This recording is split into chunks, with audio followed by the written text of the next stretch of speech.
do what you need to have a contract that's good and binding and both of you agree with, and that is to protect your relationship. Humans cannot operate just on trust value now, sadly. Hey guys, welcome back to the Leadership Stack Podcast, the podcast for entrepreneurs by entrepreneurs to increase your leadership, teamwork, and profits. This is your host, Sean C., aka Mr. CEO at 22.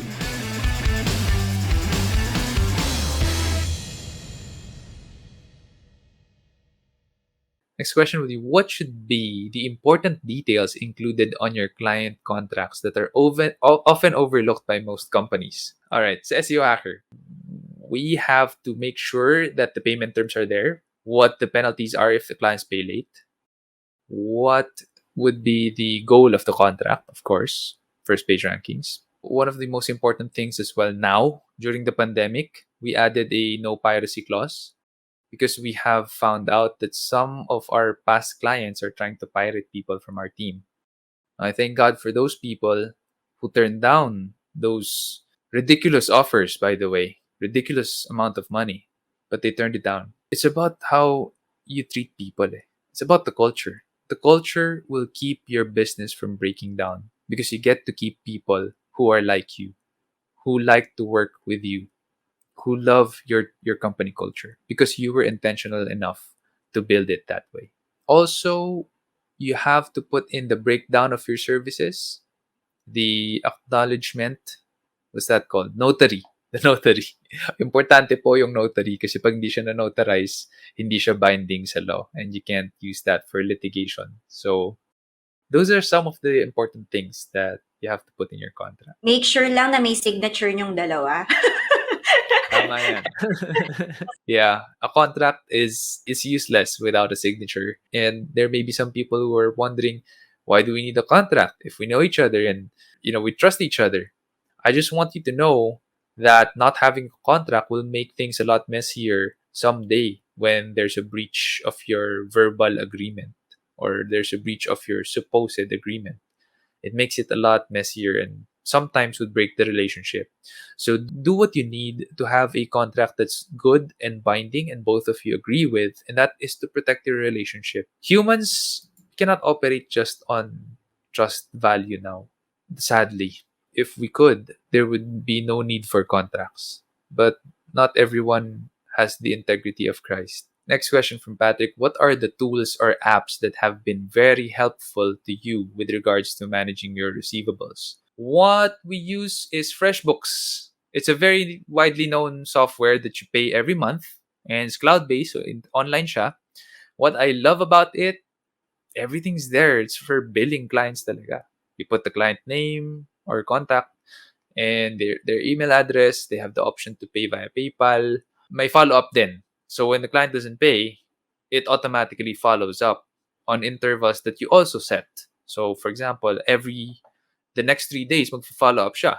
Every day na, hey, overdue na tong statement mo. That's what I love about it. But does that work? Not all the time.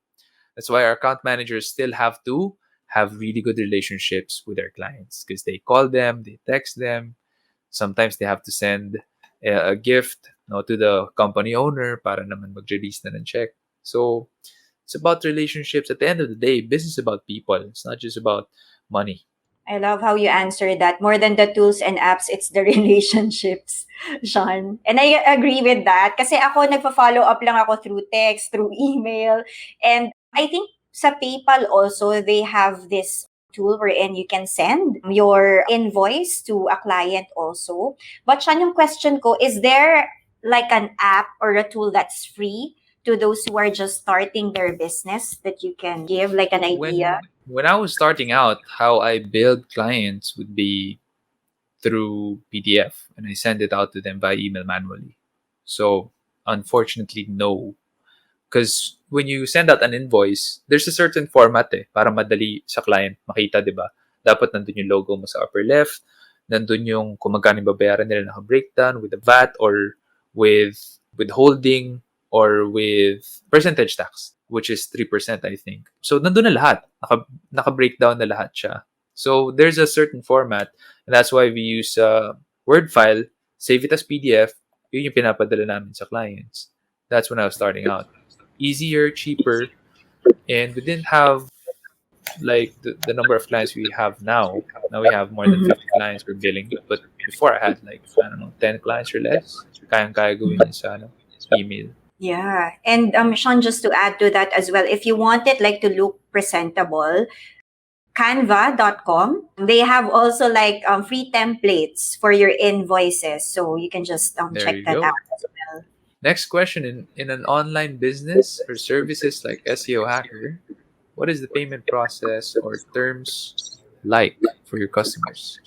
Mhm. How do they pay? Well, usually our clients would just do bank deposit.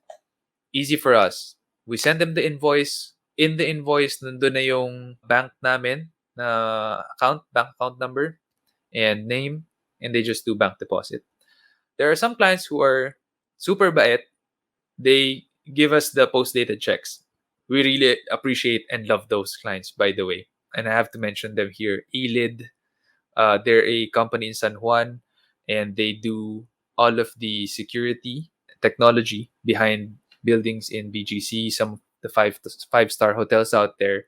Integrated technology from the CCTV, parking to hotel locks, all integrated in one place. It's amazing what they're doing, and they pay post-dated checks. So I love that client. I love what they're doing. And there are some clients who also pay via PayPal. There are also some clients who pay via wire transfer. So marami kaming iba-ibang way na binabayaran ng clients. Clients who pay us via wire transfer are our clients from China. So it really varies. But whatever it is, what's important is you get paid. You make sure you get paid, because if you don't get paid, that's a loss. And you're increasing your chances of bleeding out.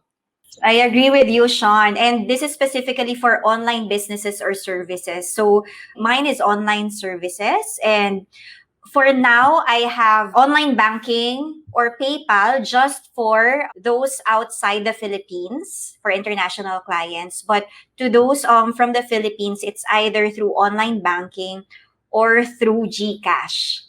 So those are just the three options. But some also for online businesses, they also have Paymaya. So yeah, there are a lot of options right now for online businesses. Pero gusto ko yung sinabi mo, Sean, basta mabayaran ka, yun ang importante. Tama yan. It's funny that I have to mention that. Maybe some of you guys are wondering na, ba't kailangan sabihin ni Sean na basta mabayaran ka? There are some business owners kasi na sobrang bait. Okay lang sila na okay. Sige, okay lang. Huwag mo na bayaran.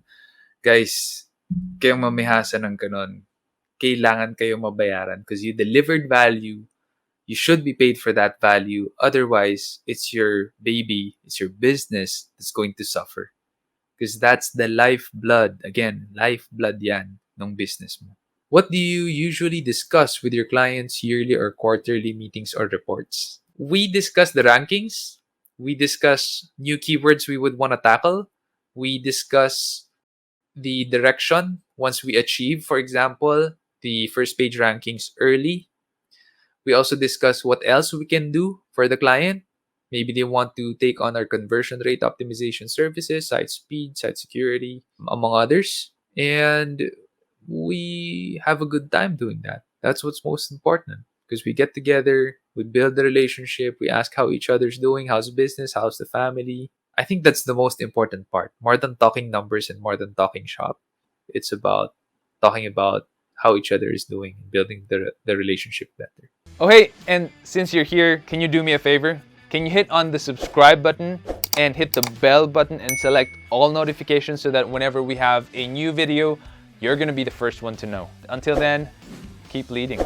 I would tell the entrepreneur, yes, you want to try to find the right person and the right personality fit who can do the job, but really whoever you hire is only going to be as good as you can train them. I would say that just do it. You're going to make a mistake. You're not going to hire the right person, and that's fine. You start over and you do it again.